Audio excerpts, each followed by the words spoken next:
सो yes, hey guys, what's up, कैसे हैं आप सब लोग। मेरा नाम है आशीष सचदेव और इस वीडियो लेक्चर सीरीज में हम लोग डिस्कस कर रहे हैं सीए इंटरमीडिएट के लिए ऑडिट। पिछले लेक्चर्स अगर अभी तक आपने नहीं देखे हैं, चैनल पे अगर आप लोग नए हैं तो फिर से एक बार आपसे गुजारिश है, दरख्वास्त है, रिक्वेस्ट है कि आप चैनल को जरूर सब्सक्राइब कर लें साहब, और बेल आइकन को प्रेस कर दें so that for every video that I make you get an update. Okay, please help me help you guys. I am telling this to you again and again. Share this word of information and knowledge with your friends who are taking up the CA intermediate exams. And if you are a CA final student also and you want to learn these standards that were there in CA intermediate, then also you can watch these videos, sir and ma'am. So please be a part of this journey, this revolution, and share this word of information with your friends so that they can also learn audit in the best possible manner, right? और like करिए video को, थोड़ा प्यार show करिए so that I get motivated to create more such awesome content for you awesome people out there. चलिए, तो पिछले videos में हमने डिस्कशन किया है, स्टैंडर्ड्स को हम पढ़ रहे हैं, समझ रहे हैं फास्ट ट्रैक मोड के ऊपर, राइट? आप लोग मेरे टेलीग्राम चैनल से जुड़ सकते हैं। पहले मैंने व्हाट्सएप के ऊपर चैनल था, वहां पे जो है डॉक्यूमेंटेशन को शेयर करने के लिए थोड़ी सी लिमिटेशन रहती है। So I am trying that I can help you in what all ways, ताकि मैं आपसे कुछ अगर डॉक्यूमेंट्स भी मैं चाहूं तो शेयर कर सकूं। तो इसलिए we are on Telegram now. मेरे हर वीडियो के नीचे आपको मेरा नंबर मिलेगा, so you can personally get in touch with me if you have any doubt whatsoever relating to your preparation, your studies, okay, and specifically CA inter audit and CA final audit also. तो आप please इस video को दबा करके share करिए, जुड़िए मेरे साथ, कनेक्ट होइए and let's learn together. Okay, चलिए, अब बातचीत हो गई। अब इस वीडियो में हम लोग बात करने वाले हैं चैप्टर 11, इससे जुड़ा हुआ कुछ एक टॉपिक हमने पहले पढ़ लिया था। कौन सा टॉपिक हमने पहले पढ़ लिया था? SA 210 हमने पहले पढ़ लिया था, और इसी चैप्टर में एथिक्स का जो पार्ट है, राइट, वो भी हमने पिछले वाले वीडियो में कवर कर लिया था। तो अगर आपने वो वीडियो नहीं देखा है तो please it is my humble request that you go and watch that video. पूरा वीडियो देखना है सर, और मैं आपको गारंटी के साथ कह रहा हूं that if you watch my videos to the fullest you will shine in audit like anything, right? Guarantee है मेरी। तमीज से देखो, पढ़ो, दबा करके क्वेश्चन सॉल्व करो, कंसेप्ट को समझो, रिवीजन करो, वापस से स्पीड बढ़ा करके वीडियो देखो, and you will rock. Okay, तो आगे बढ़ते हैं। इस चैप्टर में हम लोग कवर करने वाले हैं SQC 1 और SA 220। ठीक है सर, जो हमारे इस चैप्टर से जो टॉपिक्स छूट रहे हैं वो।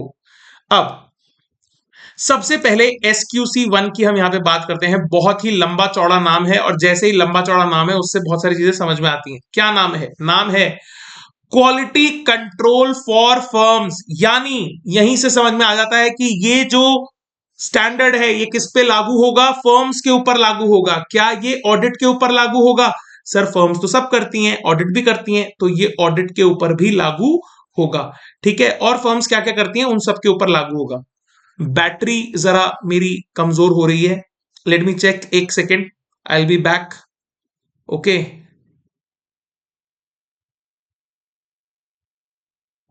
let me check the battery.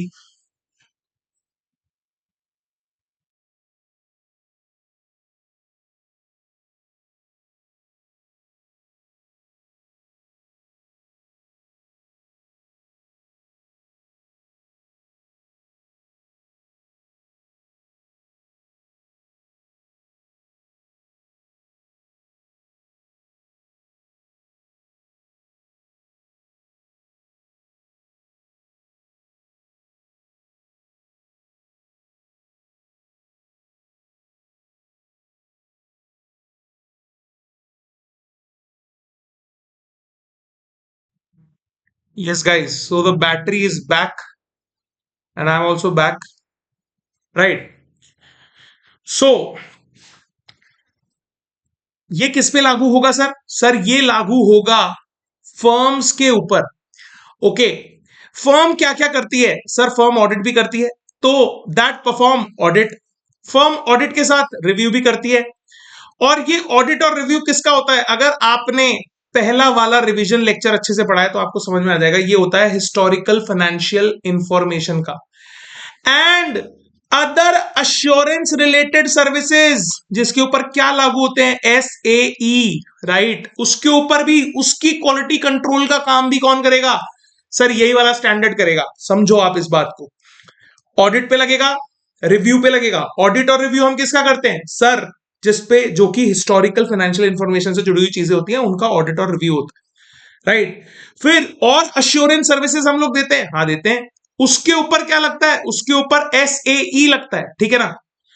और क्या उसकी क्वालिटी कंट्रोल के लिए भी ये स्टैंडर्ड लगेगा, हाँ, क्योंकि वो भी फर्म प्रोवाइड करती है, इसलिए मैंने बताया था CA फर्म 4 तरह की सर्विसेज प्रोवाइड करती है। कौन कौन सी, SA से स्टैंडर्ड कवर होते हैं, रिव्यू, अश्योरेंस सर्विसेज, और इसमें एक और चीज लिखी है, related service engagements. Can you see that, related services engagement, okay, assurance and related services engagements.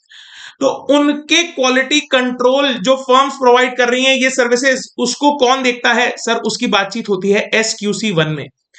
अब यहां पे पहला पॉइंट मैंने यही लिखा है, from the name it is clear that the standard applies to practicing CA firms for giving any type of engagement services, be it audit, review, assurance and related services. यहां पे देखिए आप, राइट। उसके बाद इस स्टैंडर्ड का introduction हम यहां पे पढ़ते हैं, या फिर हम इसको कह सकते हैं ये इस स्टैंडर्ड का ऑब्जेक्टिव भी है, राइट। क्या कहता है ऑब्जेक्टिव, इस लाइन को रट लीजिएगा क्योंकि ये लाइन बार बार आपको लिखने में काम आएगी जब भी आप इस स्टैंडर्ड से रिलेटेड कोई भी चीज लिखोगे। इवन मैं आपको बता दूं SA 220 में भी ये लाइन काम आएगी, राइट, जो इसके बाद हम पढ़ने वाले हैं, राइट, इसी क्लास में पढ़ेंगे, इसके बाद पढ़ेंगे। क्या बोलती है लाइन, ऑब्जेक्टिव क्या है, द पर्पस या objective of SQC1 is that a firm, क्योंकि ये फर्म पे लागू हो रहा है, should establish a system of quality control, या फिर एक और वर्ड भी यूज होता है यहां पे, that the firm should establish PP का मतलब पॉलिसीज एंड प्रोसीजर्स, PP का मतलब क्या, policies and procedures of quality control to provide the firm with what type of assurance, firm ये इंश्योर करेगी कि वो ऐसे क्वालिटी कंट्रोल प्रोसीजर्स लगाती है, राइट, पॉलिसीज लगाती है कि उसके पास रीजनेबल अश्योरेंस आ जाए दैट दी पर्सनल, ओके, कि वो जो फर्म है उसमें जो पर्सनल काम कर रहे हैं, okay, that the firm and it's personal, उस फर्म के लोग और उस फर्म में काम करने वाले लोग, वो फर्म और वो काम करने वाले लोग comply with PS and LRR. Now what is PS? PS is professional standards. काम तरीके से होगा, प्रोफेशनल स्टैंडर्ड्स के हिसाब से होगा। LRR का मतलब होता है लीगल रेगुलेटरी रिक्वायरमेंट्स। क्या ये बात आपको याद रहेगी, legal regulatory requirements, legal regulatory requirements, LRR, right. In every engagement and an appropriate report is issued for such engagement. Sir थोड़ा ना याद करने में डिफिकल्ट है, लेकिन 2 बार पढ़ेंगे याद हो जाएगा। और नहीं होता तो फिर फर्म क्या करेगी, complies with professional standards and LRR, that is legal requirements, ठीक है, legal regulatory requirements, legal and regulatory requirements, LRR। And firm report जो भी इशू करेगी वो कैसी होनी चाहिए, एप्रोप्रिएट होनी चाहिए। और ये रिस्पॉन्सिबिलिटी ओवरऑल किसके ऊपर डालता है, ये ऐसे, ये स्टैंडर्ड ऐसे नहीं है, ये SQC है, SA नहीं है, गलती से बोल दिया, SA नहीं है, दिस इज SQC1, ओके। ये रिस्पॉन्सिबिलिटी ये किस पे डालता है, सर ये रिस्पॉन्सिबिलिटी डालता है CEO पे, सीनियर पार्टनर पे, मैनेजिंग पार्टनर पे। इनकी रिस्पॉन्सिबिलिटी है क्या, that the firm complies with professional standards and legal regulatory requirements. और जो फर्म की रिपोर्ट आती है किसी भी एंगेजमेंट पे, भले ही वो ऑडिट हो, भले ही वो अश्योरेंस एंगेजमेंट हो, भले ही वो रिव्यू हो, भले ही वो रिलेटेड सर्विसेज का एंगेजमेंट हो, वो कैसी आनी चाहिए, सर वो रिपोर्ट आनी चाहिए एप्रोप्रिएट। इस टेबल को याद कर लो बेटा, राइट, ठीक है। These are the key words you have to understand. Firm को कंप्लाई करना है, और किसको कंप्लाई करना है, सर फर्म में काम करने वाले लोग यानी personnel. Elements of system of quality control, ये स्टैंडर्ड आपको 6 एलिमेंट्स की बात करता है, 6 एलिमेंट्स, ठीक है। 6 एलिमेंट्स बहुत ही ज्यादा जरूरी हैं, ठीक है, वैसे तो 5 जरूरी हैं लेकिन इसमें 6 बताए हुए हैं, ठीक है ना, ठीक है। 5 जरूरी कौन से होते हैं, ठीक है, अरे हवा पानी ये सब, ठीक है ना। तो उन 5 एलिमेंट्स की नहीं, पंच तत्व का बना शरीर, उसकी बात नहीं कर रहे। यहाँ पे 6 हैं, याद रखना कि जिंदगी में 5 है, लेकिन यहाँ पे एक बढ़ा दिया क्योंकि हम ऑडिट पढ़ रहे हैं, ठीक है ना। चलिए, और यहाँ पे जो 6 एलिमेंट्स हैं कौन से हैं सर, उनको याद करने का तरीका तो बता दो। तो याद करने का तरीका बहुत इजी है, आपको लर्न कर रहे हैं क्या, ह्यूमन एंगेजमेंट मॉनिटरिंग को लर्न करना है। किसको लर्न करना है, बोले लर्न कर लो किसको, ह्यूमन एंगेजमेंट मॉनिटरिंग को। किसको लर्न कर लो, ह्यूमन एंगेजमेंट मॉनिटरिंग को। समझ में आता है, ठीक है। अब एल से मतलब लीडरशिप की क्या क्या रिस्पॉन्सिबिलिटी रहने वाली है, कौन बताएगा सर, SQC1 बता देगा, कोई दिक्कत नहीं। एल के बाद, लर्न के बाद ई से आएगी एथिकल रिक्वायरमेंट्स, ठीक है। पिछली क्लासेस जाकर के पढ़ लेना। एथिकल रिक्वायरमेंट्स, साथ ही इंडिपेंडेंस, ये हम डिस्कस कर चुके हैं ऑलरेडी। आईसी पॉप, कौन सी 5 ethical requirement, fundamental ethical requirements as per code of ethics of ICAI, ये फॉलो करनी होती है तो फॉलो करेंगे, ओके जी। उसके बाद acceptance and continuance of client relationship and specific engagement.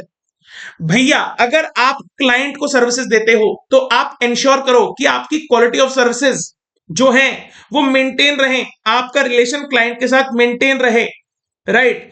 जब आप कंटिन्यूएंस करते हो क्लाइंट के साथ सर्विसेज का, रिलेशनशिप का कंटिन्यूएंस करते हो, तो 2 चीजें होती हैं। एक तो आप क्लाइंट के साथ रिलेशन बना के चल रहे हो, आप उसका काम नहीं कर रहे लेकिन रिलेशन बना के चल रहे हो। दूसरा, आप क्लाइंट को सर्व कर रहे हो, एंगेजमेंट में हो उसके साथ, राइट। तो दोनों चीजें होती है, दोनों को कंटिन्यू करना होता है। क्या, एक तो एंगेजमेंट को कंटिन्यू करना, एक्सेप्ट करना पहले एंगेजमेंट को, फिर कंटिन्यू करना।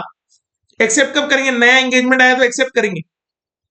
कंटिन्यू कब करेंगे, पुराना होगा उसको कर रहे हैं हम ऑलरेडी, एंगेजमेंट को कंटिन्यू करेंगे, और साथ ही क्लाइंट रिलेशनशिप को कंटिन्यू करेंगे।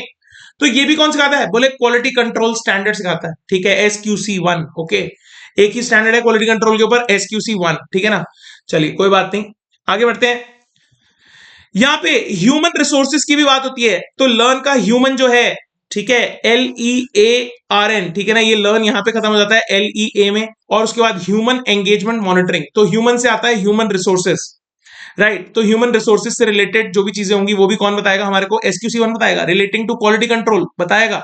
एंगेजमेंट परफॉर्मेंस की भैया जब तुम कोई भी एंगेजमेंट, बोले कौन कौन से एंगेजमेंट हो सकते हैं सर, ऑडिट हो सकता है, रिव्यू हो सकता है, अश्योरेंस हो सकता है, रिलेटेड सर्विसेज हो सकता है। तो जब हम ये प्रोवाइड करेंगे ये सर्विसेज, तो हमारे को क्वालिटी कंट्रोल का ध्यान रखना है एज पर SQC1, ओके। तो ये भी कौन बताएगा, स्टैंडर्ड बताएगा, कोई दिक्कत नहीं है।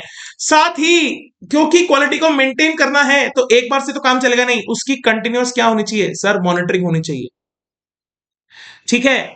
चलिए, लीडरशिप की क्या रिस्पॉन्सिबिलिटीज हैं, तो यहां पे मैंने लिखा है LDC से ही बड़ा बनना है। तो लीडरशिप की क्या रिस्पॉन्सिबिलिटीज हैं, LDC, ठीक है। लीडरशिप को एंश्योर करना है कि क्वालिटी कंट्रोल मेंटेन हो। कौन है लीडरशिप, बोले CEO ऑफ द फर्म हो सकता है, senior partner of the firm हो सकता है, managing partner of the firm हो सकता है, ओके। लीडरशिप ये इंश्योर करेगी, व्हाट लीडरशिप विल इंश्योर, कि हमारा जो क्वालिटी कंट्रोल है वो प्रॉपर है या नहीं है। कौन है ये लीडरशिप के लोग, ये 3 लोग हैं लीडरशिप के फर्म के अंदर, ये हो सकते हैं अलग अलग नामों से इनको जाना जा सकता है, ठीक है जी। क्या, ही विल डिम मतलब design, implement, maintain, what, PP for QC, PP for QC, याद रखना ये terms. Policies and procedure for quality control, कौन, लीडरशिप, जो लीडर है फर्म का वो रिस्पॉन्सिबल है क्वालिटी कंट्रोल के लिए। लीडर कौन है, बोले सर CEO हो सकता है फर्म का, मैनेजिंग पार्टनर हो सकता है, सीनियर पार्टनर हो सकता है। वो क्या करेगा, डिम करेगा। क्या करेगा, डिम, लाइट को डिम नहीं, डिम मतलब डिजाइन, इंप्लीमेंटेशन एंड मेंटेनेंस। किसकी, बोले PP की। PP क्या है, डिम ऑफ PP क्या मतलब, design implementation of policies and procedures for quality control. और बनाने के बाद क्या वो अपने तक सीमित रखेगा, कॉपी में बंद करके रख देगा नोट्स को, नहीं, वो सारे नोट्स को बांटेगा। बोले क्या करेगा, बोले कम्युनिकेट करेगा। किसको, अरे किसको कम्युनिकेट करेगा फर्म में, अरे फर्म में जो उसके मेंबर्स हैं भाई, जो उसके पार्टनर्स हैं, पर्सनल हैं, ठीक है। और ये कम्युनिकेट कैसे करेगा, उनको ट्रेनिंग देगा। उनको क्या देगा, ट्रेनिंग। क्या करवाएगा, सेमिनार करवाएगा, डायलॉग, खुद जाकर के उनको समझाएगा। समझ में आ रही है। तो लीडरशिप की रिस्पॉन्सिबिलिटी है, लीडरशिप को कैसे बड़ा बनना है सर, लीडरशिप पहले LDC होगी, लोअर डिवीजन क्लर्क, उसके बाद वो बड़ा बनेगा। लीडरशिप कैसे बड़ा बनेगी सर? लीडरशिप को फर्म की रिस्पॉन्सिबिलिटी दी गई है क्या, कि क्वालिटी कंट्रोल को एंश्योर कर ले। ठीक है, करने के लिए क्या करना पड़ेगा? बोले सर कुछ नहीं करना, डिम करो बत्ती को। नहीं, डिम ऑफ पीपी, डिम करना है पीपी का। क्या है dim? Design, implementation and maintenance of policy and procedures. किसके लिए? बोले सर क्वालिटी कंट्रोल के लिए, उसी की बातें चल रही हैं अभी। ठीक है, और फिर जब ये डिम विम बना लिया, पीपी बना लिया, तो पीपी बना करके क्या अपने घर में रखेंगे उसको, नोट्स को छुपा के रखेंगे, या बांट देंगे दुनिया में? उड़ाओ उड़ाओ उड़ाओ, नोट्स बांटो बांटो बांटो। कम्युनिकेट करो किसको? फर्म के पर्सनल को, पार्टनर्स को। कैसे करेंगे sir?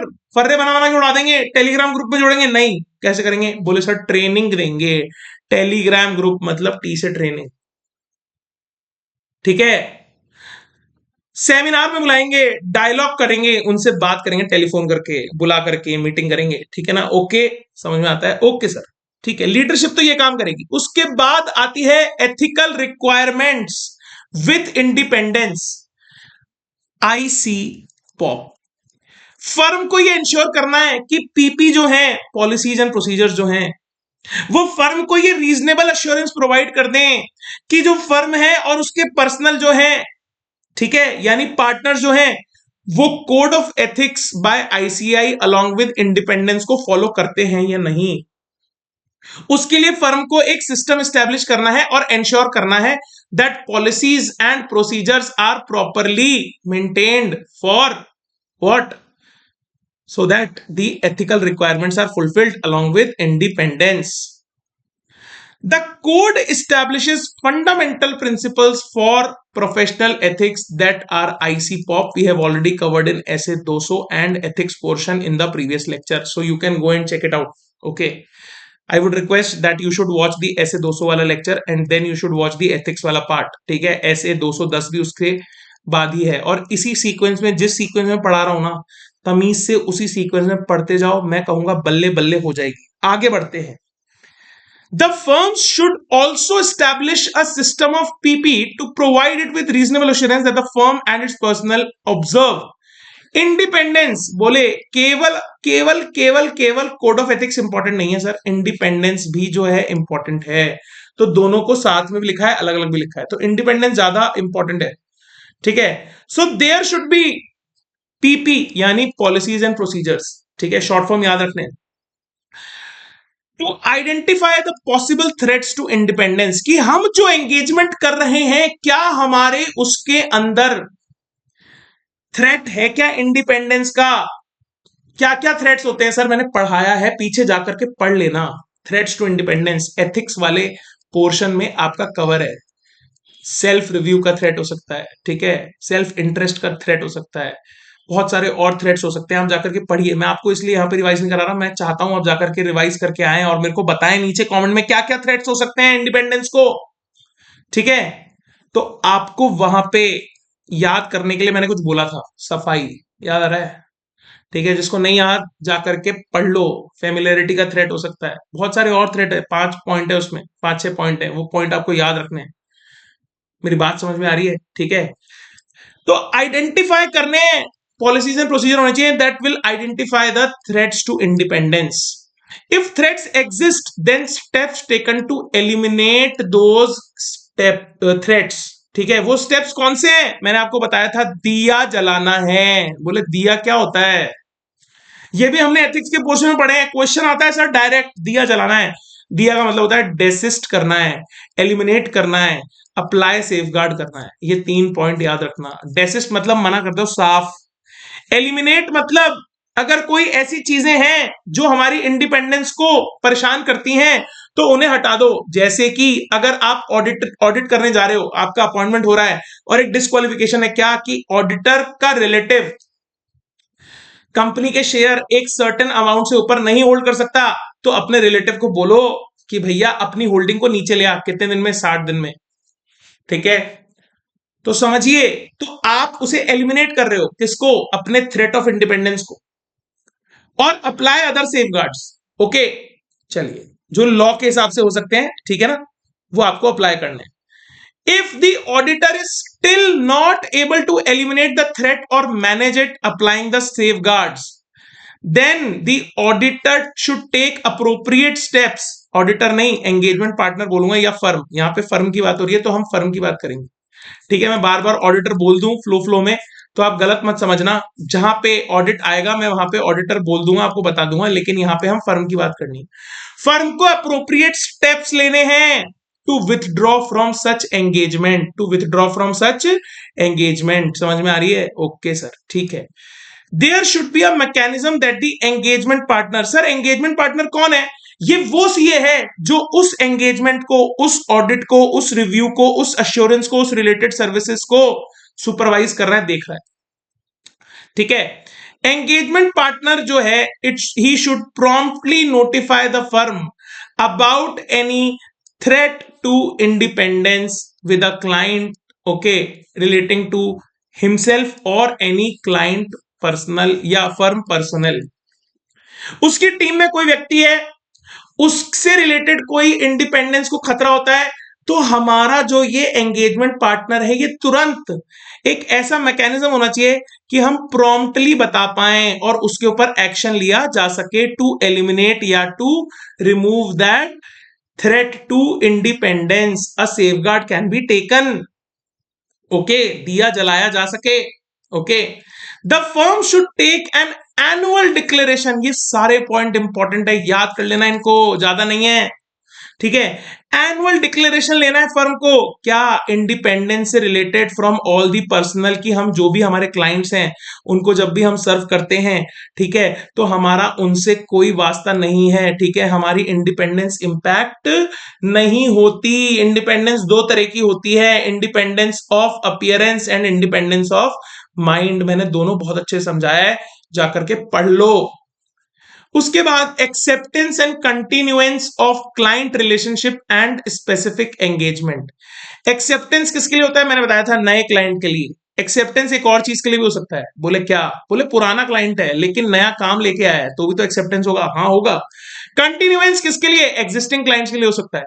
The firm should obtain such information as it considers necessary before taking up a new client, continue and existing client, और take up a new assignment with an existing client. तो firm को information जो है proper collect करनी है before onboarding a new client. भाई आप किसी से रिश्ता जोड़ने जा रहे हो तो आप क्या करते हो? ड्यू डिलिजेंस करते हो, उसके बारे में पता करते हो कैसा इंसान है, इसने आज तक किस किस को धोखा दिया है, किस किस के पैसे खाकर बैठा है, किस किस का दिल तोड़ा है। तो अगर ऐसा इंसान आपको मिलता है तो आप उससे दूर भाग जाते हो, बोले नहीं इससे बात करने का कोई फायदा नहीं है, राइट। वैसे ही जो फर्म है अगर वो नया क्लाइंट ऑनबोर्ड कर रही है या फिर पुरानी क्लाइंट का कोई नया काम कर रही है तो फर्म देखेगी कि क्या ये काम करने योग्य मेरे पास क्षमता भी है, मेरे पास सीसीटीआर है, कंपिटेंस है, टाइम है, रिसोर्सेज हैं कि मैं ये नया काम कर सकूं। या फिर अगर आप नया क्लाइंट ले रहे हो या अपने पुराने क्लाइंट को ही कंटिन्यू कर रहे हो तो भी देखना बनता है कि पहले से क्या अब ये बदला बदला तो नहीं है। तो क्या करना है? तो हमें सबसे पहले चेक करना है इंटीग्रिटी ऑफ द क्लाइंट, कि भैया जिसके घर में हम काम करने जा रहे हैं वो अच्छा इंसान होना चाहिए, फालतू कहीं फंस गए तो हमें वो काम बिल्कुल करना ही नहीं है। तो हम क्या करेंगे? क्लाइंट का ड्यू डिलिजेंस करेंगे, ठीक है। अब यहां पे व्हाट फर्म विल चेक, एक लिस्ट है जो कि एक इंक्लूसिव लिस्ट है, जस्ट सम एग्जांपल्स हैं कि वो क्या चेक करेंगे। तो क्या चेक करेंगे? जब आप किसी को देखने जाते हो, ठीक है, लड़का लड़की, ठीक है, क्या चेक करते हैं कि उसके घर परिवार की रेपुटेशन कैसी है, कहां रहते हैं, क्या रेपुटेशन है, ओनर्स की, टीसीडब्ल्यूजी की, मैनेजमेंट की, घर के बड़ों की क्या इज्जत है समाज में, ठीक है। फिर क्या देखते हैं कि भाई हमारे तरह रहना खाना उठना बैठना है या नहीं है। Nature and scale of clients business operations, business practices followed, ठीक है, क्या प्रैक्टिसेस फॉलो करते हैं। इंटीग्रिटी ऑफ द ओनर्स, पता लगा कि घर वालों पे केस चल रहे हैं उल्टे सीधे, पता लगा मैनेजमेंट पे केस चल रहे हैं, कुछ इंटरनल फ्रॉड के केस चल रहे हैं, ठीक है। फिर क्या, क्या उनका काम, क्या उनका दिमाग केवल आपके पैसे को लेकर के तो नहीं है, कि क्लाइंट ना हमेशा aggressively concerned with maintaining firm fees as low as possible. वो आपके पैसे को लेकर के ही बस आपसे बात करता है और कोई बात नहीं करता आपसे, काम कैसा हुआ, क्या क्या नहीं, कुछ नहीं। तो अगर ऐसा है तो ऐसा क्लाइंट खराब क्लाइंट की कैटेगरी में आता है। हमारे काम के ऊपर लिमिटेशन लगाने की तो कहीं बात नहीं हो रही क्लाइंट से, ठीक है, राइट। अगर कोई ऐसी है तो उसे आइडेंटिफाई करो, कोई ऐसा इंडिकेशन है तो उसे आइडेंटिफाई करो। Getting my point. तो कहीं आपकी जो स्वतंत्रता है, इंडिपेंडेंस है, उस रिश्ते में जाने के बाद कहीं वो तो खराब नहीं हो जाएगी। कोई क्रिमिनल केसेस तो नहीं है परिवार वालों के खिलाफ, ध्यान से देख लेना पहले ही, ठीक है। मनी लॉन्ड्रिंग के cases, okay, against the client, कुछ भी चेक कर लेना पहले। The reason that the firm is appointed and the previous firm is not reappointed, बहुत इंपॉर्टेंट होता है। पहले वाले से ब्रेकअप क्यों हुआ, पहले वाला क्यों छोड़ के चला गया, ठीक है। अब कई कारण हो सकते हैं। पहला क्लाइंट इसलिए छोड़ के चला गया क्योंकि उसका कूलिंग पीरियड लग गया था, खत्म हो गई उसकी, बस खत्म। पहला ऑडिटर या पहला जो हमारा फर्म थी वो इसलिए छोड़ के चली गई थी, अब वो नहीं करना चाहती काम, या उन्होंने सेगमेंट चेंज कर लिया, कुछ भी और ऐसा अगर जेन्युइन रीजन है तो ठीक है। लेकिन अगर गलत सलत रीजन है कि पहले वाले को फीस नहीं दी, आप पता कर रहे हो फीस नहीं दी उसको, इसलिए आपको भी नहीं देंगे, तो आप मत लो ऐसा काम, ठीक है। ओके जी, आगे बढ़ते हैं। उसके बाद हमारे को देखना है whether the firm is CCTR. CCTR का मतलब कंपिटेंट है, केपेबल है, विद टाइम एंड रिसोर्सेज है to perform the engagement. Whether the firm can comply with ethical requirements including independence with that engagement. क्या जो फर्म है वो एथिकल रिक्वायरमेंट्स कौन सी हैं, आईसी पॉप। मैं बार बार बोलूंगा ताकि आपके दिमाग में चीजें ना सेट हो जाए। मैं कह रहा हूं ये ऐसी नींव बनाता है ना ये मेथोडोलॉजी जिससे मैं पढ़ा रहा हूं आपको। आप सुनते जाएंगे लेक्चर्स को, आपके दिमाग के अंदर ना एक जाल बनना शुरू हो जाएगा टॉपिक्स का।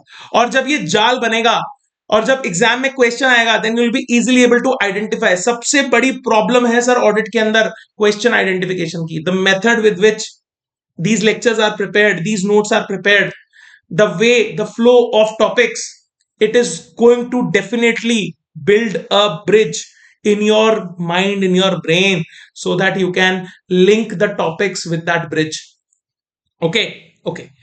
In case there are some issues with the above points, they can be resolved. अगर वो बातचीत से solve हो सकते हैं, the firm decides to go ahead with the client, then there must be proper documentation on how these issues were resolve. कि अगर आपके बीच में मनमुटाव थे, कुछ दिक्कत आपको लग रही थी, लेकिन क्या प्रॉपर डॉक्यूमेंटेशन करने के बाद ये दिक्कतें, तकलीफें, परेशानी जो हम दोनों के बीच में थी, क्या ये खत्म हो सकती हैं? अगर हो सकती हैं तो ओके, उसको प्रॉपरली डॉक्यूमेंट कर लो कि हमारे को ये दिक्कत, तकलीफ, परेशानी आई थी, लेकिन हमने अब इसे प्रॉपरली डॉक्यूमेंट कर लिया है। और डॉक्यूमेंट करने के बाद अब हम ओके हैं, now we can go ahead in our life, now we can go ahead in this engagement. Getting my point. तो फर्म को यह भी इंश्योर करना है यहां पे। In case the firm is not able to resolve the conflicts, the firm declines to an engagement or withdraws from it, the following must be considered। अगर firm कहती है कि नहीं नहीं हम कंटिन्यू नहीं करेंगे, whether the firm has a legal regulatory requirement to report such circumstances and withdraw to any stakeholders or regulators। क्या ऐसी कोई circumstances है कि क्योंकि आप छोड़ रहे हो हमें, तो आपको इस चीज के रीजंस को कि आप क्यों छोड़ रहे हो, ऐसी सर्कमस्टेंसेस को आपको किसी स्टेक होल्डर को, किसी रेगुलेटर को रिपोर्ट तो नहीं करना, सरकार को रिपोर्ट नहीं करना, किसी एजेंसी को रिपोर्ट तो नहीं करना। Whether such withdrawal is only limited to withdrawal from engagement और फ्रॉम बोथ द एंगेजमेंट और क्लाइंट रिलेशनशिप। ये भी देखो कि क्या हम केवल इस काम के लिए मना कर रहे हैं या आज से पक्का पक्का वाली कुट्टी कर रहे हैं क्लाइंट से। पक्का पक्का वाली कुट्टी मतलब बस आज के बाद हमेशा के लिए ब्लॉक, क्या हम ऐसा कर रहे हैं? या फिर हम केवल इस असाइनमेंट को नहीं कर सकते क्योंकि अभी हमारे पास ना वो मैनफोर्स नहीं है या वो हमारे पास लेबर नहीं है, ठीक है, तो हम इस काम को अभी के लिए मना कर रहे हैं। हमारे पास अभी टीम नहीं है ऑडिट की, लोग फ्री नहीं है, एंगेजमेंट पार्टनर फ्री नहीं है, नहीं करवा सकते, हम काम नहीं करवा सकते, रिव्यू नहीं करवा सकते, कुछ भी एंगेजमेंट को मना करें, तो हम उस केस में एंगेजमेंट से ही परहेज कर रहे हैं। हम रिश्ते को बरकरार रख रहे हैं। Relationship is managed, okay, maintained, continued, लेकिन एंगेजमेंट को हमने डिनाई कर दिया। कोई बात नहीं, हो सकता है, तो ये भी हमें देखना पड़ेगा। उसके बाद बात आ जाती है ह्यूमन रिसोर्सेस की, ठीक है।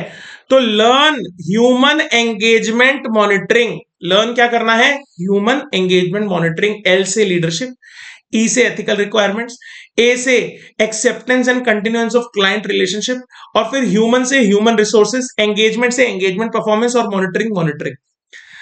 Human resources, proper policies and procedure होने चाहिए कि प्रॉपर रिक्रूटमेंट प्रोसेस जो है फर्म के अंदर फॉलो होता है, ताकि हम जिन लोगों को लें वो कैसे लोग हों, वो इंटीग्रिटी वाले लोग हों, ऑनेस्ट लोग हों, ईमानदार लोगों को हम लें, ठीक है। Their performance is evaluated on a timely basis, ठीक है। जो लोग हम लेते हैं, हमारी जो टीम के लोग हैं, हमारे जो फर्म के लोग हैं, उनका हम रेगुलर बेसिस पे एक इवेल्युएशन करते हैं, परफॉर्मेंस इवेल्युएशन करते हैं टाइमली बेसिस पर। हम उन्हें proper training, continuous professional development के लिए प्रेरित करते हैं और ट्रेनिंग दिलवाते हैं। एआई आ गया, हमने उनको एआई सिखाया, कोई नई चीज आती है, हम उसके बारे में उनको सेमिनार करवा देते हैं, ठीक है, राइट, उनको ट्रेनिंग दिलवा देते हैं। उनकी करियर डेवलपमेंट नीड्स का ध्यान रखा जाता है, फेयर कंपनसेशन दिया जाता है, परफॉर्मेंस इवैल्यूएशन किया जाता है उनका प्रॉपर, ये हम ऑलरेडी पढ़ चुके हैं। So these are the points that SQC1 wants you that whenever you are maintaining your personnel at the firm, so please follow these things. उसके बाद एंगेजमेंट परफॉर्मेंस जब हमें करनी है, now this is very very important, यहाँ पे 5 points मैं आपको पढ़ाऊंगा, ध्यान से पढ़ना, ये पोर्शन सबसे इंपॉर्टेंट है स्टैंडर्ड का, और यहां से क्वेश्चन भी आता है तो डिफिकल्ट हो सकता है आपके लिए, राइट, समझना, सुनना। The firm should establish a system of quality control and PP, again PP what? Policies and procedures, to provide the firm with reasonable assurance that the engagements are performed as per, कैसे perform करेंगे हम, proper professional standards and legal regulatory requirement से। Engagement partner कौन होता है, इतनी देर से हम एंगेजमेंट पार्टनर कर रहे हैं, तो कौन है एंगेजमेंट पार्टनर, ये वो पार्टनर है फर्म का जो एक सीए है इन प्रैक्टिस, ठीक है, जिसकी रिस्पॉन्सिबिलिटी है of the engagement and it's performance, ठीक है, जो जो एंगेजमेंट को ओवरव्यू करेगा, जो लीड कर रहा है, basically is the leader for that specific engagement. वो एंगेजमेंट कौन क्या क्या हो सकता है सर, वो ऑडिट भी हो सकती है, रिव्यू भी हो सकता है, एश्योरेंस एंगेजमेंट हो सकता है, रिलेटेड सर्विसेज हो सकती है। अच्छा, क्या करना है परफॉर्मेंस के टाइम पे, there should be proper DSR। Now what is DSR, direction होना चाहिए during the start, proper direction देना चाहिए एंगेजमेंट को परफॉर्म करने के लिए स्टार्टिंग में। फिर ड्यूरिंग द एंगेजमेंट क्या होना चाहिए, प्रॉपर सुपरविजन होना चाहिए, और आफ्टर द एंगेजमेंट क्या होना चाहिए, रिव्यू होना चाहिए। तो DSR, direction supervision review of various engagements performed by the firm as per, कैसे होगा ये DSR, डायरेक्शन कैसे होगा, सुपरविजन कैसे होगा, रिव्यू कैसे होगा, as per the professional standards and legal regulatory requirement. अब क्या हमारी फर्म में अगर एक एंगेजमेंट पार्टनर किसी चीज को परफॉर्म कर रहा है, क्या वहां पे प्रॉपर कंसल्टेशन होती है अदर मेंबर से, अदर सीनियर लोगों से, क्योंकि अगर कोई प्रॉपर कंसल्टेशन नहीं हो रही within the firm to resolve a difficult matter, कोई डिफिकल्ट मैटर आ जाता है, तो क्या हम उसे डिस्कस करते हैं अपने सीनियर से फर्म के अंदर, ऐसा एक एनवायरमेंट है, अगर नहीं है तो खराब बात है, क्वालिटी कंट्रोल खराब है आपका। So there should be a proper mechanism of consultation within the firm to resolve difficult matters that may arise during any engagement. उसके अलावा firm can also take services or use the work of an external expert. और audit के case में तो आपको पता भी है, अगर हम ऑडिटर्स एक्सपर्ट के काम की मदद लेते हैं तो हमारे ऊपर लग जाता है SA 620। So in this way we have to relate it, okay, समझ में आ रहा है 620। हालांकि 620 जो आपका स्टैंडर्ड है वो इंटर में आपके नहीं है, बट यू शुड अंडरस्टैंड कि एक्सटर्नल एक्सपर्ट की जब हम सर्विसेज ले रहे हैं तो क्या हम कंसल्टेशन करने के लिए रेडी हैं। कंसल्टेशन किससे कर सकते हैं सर, हमारी फर्म के ही जो सीनियर लोग हैं हम उनसे कंसल्टेशन कर सकते हैं, हम किसी एक्सपर्ट की मदद ले सकते हैं कुछ ऐसे मैटर के ऊपर जो शायद हमारे को समझ में नहीं आ रहा, कोई डिफिकल्ट मैटर है, कहीं पे कॉन्फ्लिक्टिंग मैटर है, उस केस में। अब एक पॉइंट आता है EQCR, that is the engagement quality control reviewer. ये कौन है, ये हमारी ही फर्म का दूसरा बंदा है जो एंगेजमेंट पार्टनर नहीं है, लेकिन हमने इसे एंगेजमेंट पार्टनर के एंगेजमेंट को रिव्यू करने के लिए रखा है, उसके एंगेजमेंट की क्वालिटी को कंट्रोल करने के लिए, रिव्यू करने के लिए एक आदमी रखा है। तो वर्क ऑफ वन CA, एक CA जो कि एंगेजमेंट पार्टनर है, being checked by another CA. उस अनदर सीए का नाम क्या है? पहले सीए का नाम है एंगेजमेंट पार्टनर और इस दूसरे वाले सीए का नाम है EQCR। नाम याद रहेगा ना आपको, नाम प्यारा सा है, ठीक है ना। पहले का नाम है EP और दूसरे का नाम है क्या? EQCR। ईपी कौन है सर? ईपी पहले वाला सीए है जिसका काम कौन चेक करेगा? जिसका काम ये रिव्यूअर चेक करेगा, जिसका नाम है EQCR यानी engagement quality control reviewer. It involves objective evaluation of significant judgments by the EP. जो एंगेजमेंट पार्टनर ने सिग्निफिकेंट जजमेंट्स लिए हैं, डिसीजंस लिए हैं ड्यूरिंग द ऑडिट या ड्यूरिंग द एंगेजमेंट, ऑडिट भी हो सकती है, रिव्यू भी हो सकता है, एश्योरेंस भी हो सकती है, रिलेटेड सर्विसेज भी हो सकती है, उसे ऑब्जेक्टिवली बड़े ही ध्यान से जो है इवैल्यूएट करेगा। कौन सर? ईपी को इवैल्यूएट करता है EQCR, याद रखना, ठीक है। The responsibility of engagement partner is not reduced in this case. इसका मतलब ये नहीं है कि आप एंगेजमेंट पार्टनर फ्री है कि मेरे ऊपर तो मेरे सीनियर है, कोई एक सीनियर, जरूरी नहीं है सीनियर हो, आपके पीयर भी हो सकते हैं, ठीक है। लेकिन अब एंगेजमेंट पार्टनर ऐसा नहीं कहेगा कि आप EQCR देखेगा। अरे भाई EQCR केवल तुम्हारे जजमेंट को ऑब्जेक्टिवली रिव्यू करने के लिए बना है, तुम्हारी काम करनी करेगा वो। समझ में आ रही है? तो अगर तुम ईपी हो तो तुम अपनी लायबिलिटी से यहां पे मुक्त नहीं होते, ठीक है। तुम्हारे किए हुए काम का जो भार है तुम्हें ही उठाना पड़ेगा, ठीक है। The extent of review depends on the complexity of the engagement and the risk involved. अब जितना ज्यादा कॉम्प्लेक्स होगा तो उतना ज्यादा EQCR वहां पे आपको एडवाइस करेगा, उसको चेक करेगा, इवेल्युएट करेगा, कितना रिस्क है, ज्यादा रिस्क होगा तो उसका इन्वॉल्वमेंट ज्यादा होगा, ठीक है।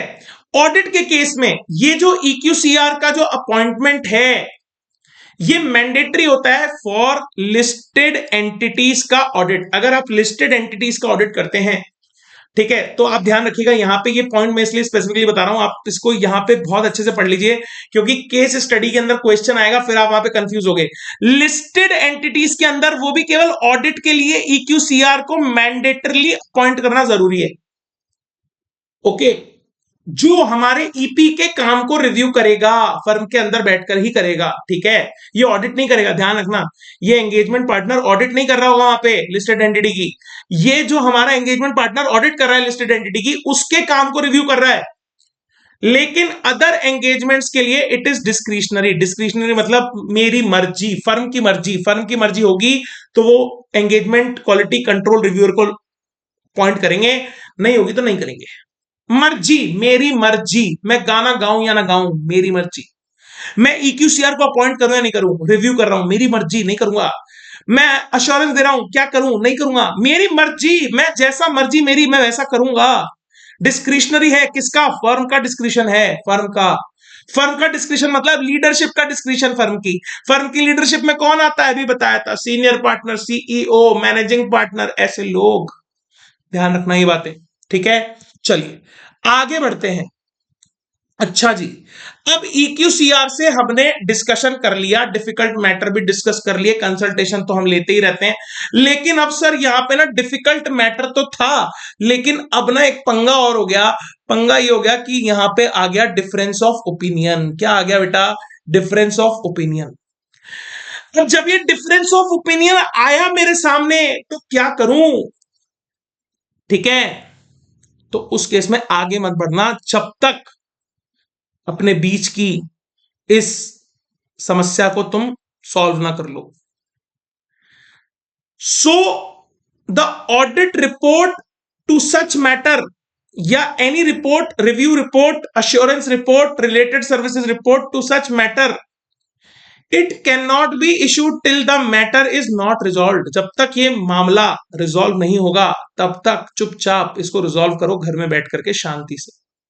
दंगा भड़काने की कोई जरूरत नहीं है, चुपचाप घर पे सॉल्व करो और उसके बाद जब सॉल्व हो जाए उसके बाद अपनी रिपोर्ट को चुपचाप इशू कर देना। एंगेजमेंट डॉक्यूमेंटेशन भी आपको प्रॉपरली करना है। जो भी एंगेजमेंट हुआ है आपका प्रॉपरली डॉक्यूमेंटेशन करना है। और ये जो डॉक्यूमेंटेशन है किसकी संपत्ति है? ये फर्म की संपत्ति है। आप किसी फर्म में काम करते थे, वहां पे आपने कुछ रिव्यू किया, फिर 1 साल बाद आप नौकरी छोड़ के चले गए और बोल रहे हो कि मैं ये रिव्यू की फाइल घर लेके जा रहा हूं। नो, ऐसे नहीं करना बेटा, ऐसे नहीं करना, गलत गलत गलत बात। ये किसकी संपत्ति है? ये उस फर्म की संपत्ति है, वहीं छोड़ के जाओ, ठीक है, समझ गए? तुम्हारे को तनख्वाह मिली थी काम करने की, तनख्वाह ली, घर चले गए, बस एंजॉय करो, बस उतना ही है तुम्हारा। ये संपत्ति, ये जो डॉक्यूमेंटेशन है एंगेजमेंट रिलेटेड, ये किसकी संपत्ति है? फर्म की। ध्यान रखना, पॉलिसी प्रोसीजर होना चाहिए, ठीक है, कि प्रॉपर असेंबली हो जाए आफ्टर फाइनल एंगेजमेंट की रिपोर्ट जब दे दी जाती है, फाइनलाइज हो जाती है रिपोर्ट वगैरह, कोई कॉन्फ्लिक्ट नहीं बचता, रिपोर्ट दे दी, तो एक पॉलिसी प्रोसीजर होना चाहिए कि हमारे डॉक्यूमेंटेशन को प्रॉपरली टाइमली बेसिस पर हम फाइल कर लें, उसे मैनेज कर लें, ठीक है, उसे सिक्योर करके रखें।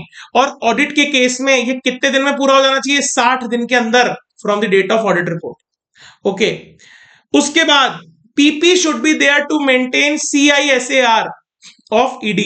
CISAR मतलब क्या होता है? Confidentiality, integrity, safe custody, accessibility, retrievability. Confidentiality मतलब अरे भाई फोटो खींच के कहीं पे पोस्ट नहीं करनी, कॉन्फिडेंशियल डेटा होता है, क्लाइंट का डेटा है, ठीक है, तो इसको कॉन्फिडेंशियलिटी मेंटेन करनी है, किसकी? ईडी की। ईडी क्या है?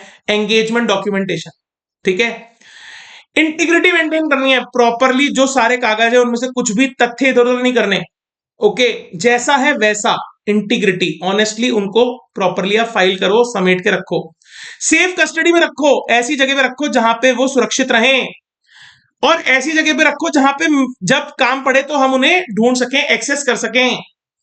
रिट्रीवेबिलिटी, हम जब चाहें तो उनको हम रिट्रीव कर सकें, अपने पास वापस लेकर के आ सकें, ठीक है। कब तक ये डॉक्यूमेंट सेव करने हैं? बोले जब तक प्रोफेशनल स्टैंडर्ड्स या लीगल रेगुलेटरी रिक्वायरमेंट्स के हिसाब से, जब तक वो कहते हैं, जब तक है जान, ठीक है, डिपेंडिंग अपॉन कि किस तरीके का एंगेजमेंट आप कर रहे हो, अलग अलग लॉज के अंदर वो गवर्न होता है, तो आपको उसको उस हिसाब से सिक्योर करके रखना है।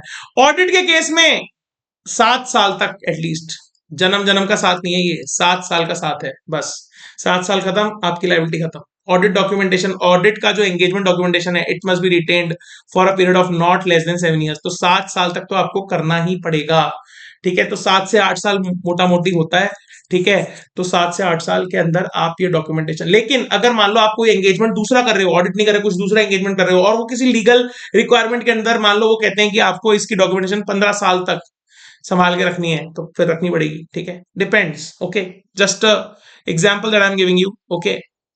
चलिए, उसके बाद मॉनिटरिंग होनी चाहिए।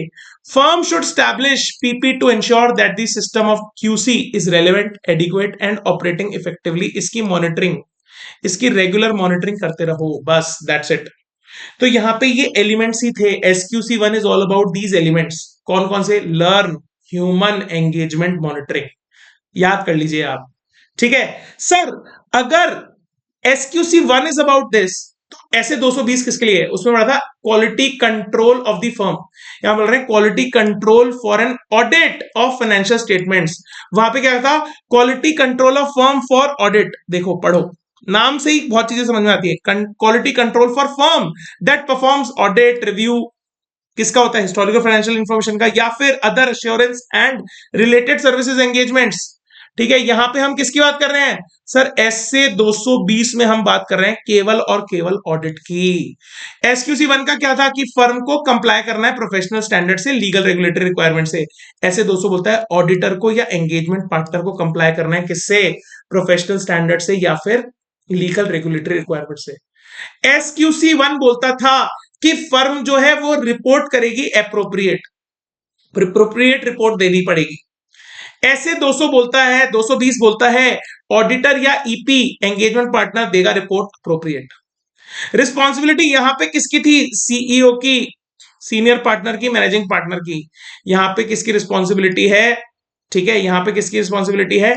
ऑडिटर या एंगेजमेंट पार्टनर की रिस्पॉन्सिबिलिटी है। समझ में आ रहा है? ठीक है, मेरे को रिस्पॉन्सिबिलिटी यहां लिखना चाहिए था और ये यहां लिखना चाहिए था, अगर आप समझ पा रहे हैं तो मैं क्या कह रहा हूं, ठीक है। यहां पे मैंने पार्टीज का नाम लिखा है ना जो रिस्पॉन्सिबल होंगी, रिस्पॉन्सिबिलिटी तो यहां पे आएगा, ठीक है। तो ये आप करेक्ट कर लेना अगर आप इस तरीके की टेबल बना रहे हो, ठीक है। समझ में आ रहा है? ये रिस्पॉन्सिबिलिटी बीच वाले इसमें चला जाएगा और यहां पे ये चला जाएगा, ठीक है। चलिए, इंट्रोडक्शन एंड ऑब्जेक्टिव ऑफ ऐसे 220 तो कुछ नहीं है, simple. It is the purpose of this SA is that an auditor should establish system of quality control to provide with reasonable assurance that the audit comply with what PS and LRR, and an appropriate report is issued for such engagements. ठीक है, सच engagements में क्या आ जाएगा? For audit, issued for audit. यहाँ पे सच engagements की जगह audit भी लिख सकते हो, राइट? ओके जी, चलिए आगे बढ़ते हैं। रिस्पॉन्सिबिलिटी ऑफ एंगेजमेंट पार्टनर क्या क्या होती है? तो वही learn human engagement monitoring. Leadership क्या होगी? एंगेजमेंट पार्टनर जो है ओवरऑल लीडरशिप लेगा किसकी? डीएसआर की। ठीक है, ड्यूरिंग द ऑडिट। ठीक है, सुपरवाइज करेगा, रिव्यू करेगा। ठीक है, ड्यूरिंग द ऑडिट डायरेक्ट करेगा, फिर सुपरवाइज करेगा और फिर रिव्यू करेगा after the audit. Ethical requirements already discussed, IC pop है। ठीक है, आइडेंटिफाई करेगा थ्रेट को, ये सारे पॉइंट हम ऑलरेडी डिस्कस कर चुके हैं, दिया जलाओ एंड ऑल दिस। ओके, तो यहाँ पे एथिकल रिक्वायरमेंट सिमिलर है, बिल्कुल बिल्कुल सिमिलर है, लेकिन वहां पे किसके केस में हम पढ़ रहे थे? फर्म के लिए। फर्म क्या क्या कर सकती है? सारे एंगेजमेंट। यहाँ पे हम पढ़ रहे हैं केवल ऑडिट के लिए, बस इतना सा फर्क है और कोई फर्क नहीं है। Acceptance, EP should follow the QC standards by the firm in respect of new clients, continuation of engagements for old clients। ठीक है, तो आप अगर किसी फर्म की अब आप ऑडिट कर रहे हो, ठीक है ना, तो आपको क्वालिटी कंट्रोल स्टैंडर्ड उस फर्म के हिसाब से जो नए क्लाइंट्स के लिए वो और जो आप कंटिन्यू कर रहे हो उनके लिए जो फॉलो करने होते हैं एज पर दी उन उस फर्म के क्वालिटी कंट्रोल के हिसाब से आपको यहाँ पे फॉलो करना है। उसके बाद ह्यूमन रिसोर्सेज, अब यहाँ पे हम पूरी फर्म की बात नहीं करेंगे, यहाँ पे हम केवल उसकी ऑडिट टीम की बात करेंगे क्योंकि हम पढ़ रहे हैं SA 220। तो यहाँ पे human resources will zero down to what? Audit team only. तो हमें देखना है कि हमारी ऑडिट टीम जो है क्या उसके पास CCTR है, कंपिटेंस है, कैपेबिलिटी है, टाइम है, रिसोर्सेज है। प्रॉपर टीम बनाना बहुत जरूरी है। In case an external expert is engaged, the EP is responsible to ensure CCTR for the same। ठीक है, तो एक्सपर्ट का भी देखना पड़ेगा, और एक्सपर्ट हम जब लेके आएंगे ऑडिटर्स एक्सपर्ट, तो वो आएगा ऐसे 620 के अंदर। ठीक भाई, ओके जी। पेन नीचे गिर गया है, एक सेकंड दीजिए, let me bring my pen.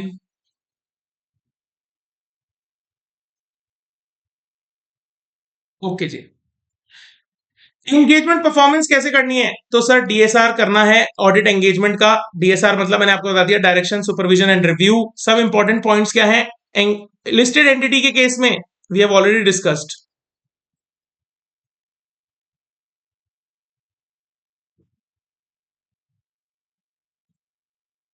Wait, listed entity के केस में वी हैव ऑलरेडी डिस्कस कि EQCR होगा।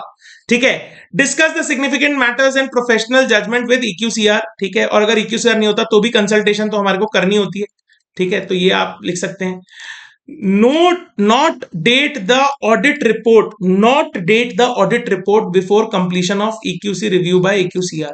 ठीक है, जब तक रिव्यू कंप्लीट नहीं हो जाता और सारे कॉन्फ्लिक्ट्स मैनेज नहीं हो जाते तब तक आप ऑडिट रिपोर्ट को जारी नहीं करेंगे।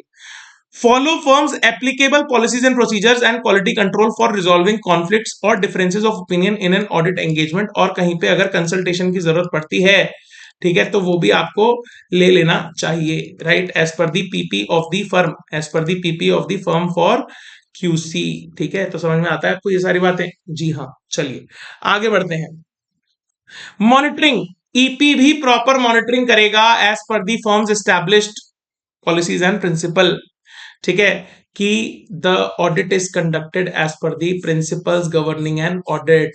ठीक है, प्रॉपर डॉक्यूमेंटेशन हुई है, सफिशिएंट अप्रोप्रिएट ऑडिट एविडेंस आई है नहीं आई है। ठीक है, professional standards, ethical requirements, legal regulatory requirements, ये सारी चीजें फॉलो हुई हैं नहीं हुई हैं?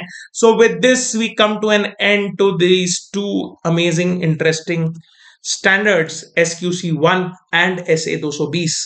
आई होप अगर आप वीडियो में यहां तक बने हैं तो आपको चीजें बिल्कुल क्लियर, क्रिस्टल क्लियर समझ में आ गई होंगी, राइट?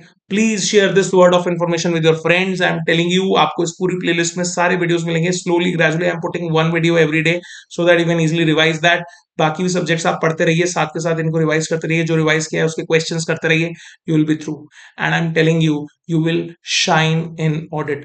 मैं हमेशा एक बात बोलता हूं कि आप लोग बहुत खूबसूरत लोग हैं, you guys will rock. Thanks for watching, have an awesome day, enjoy. Video को लाइक करना, शेयर करना, चैनल को सब्सक्राइब जरूर करना। Thank you once again, thanks for watching, have an awesome day, enjoy.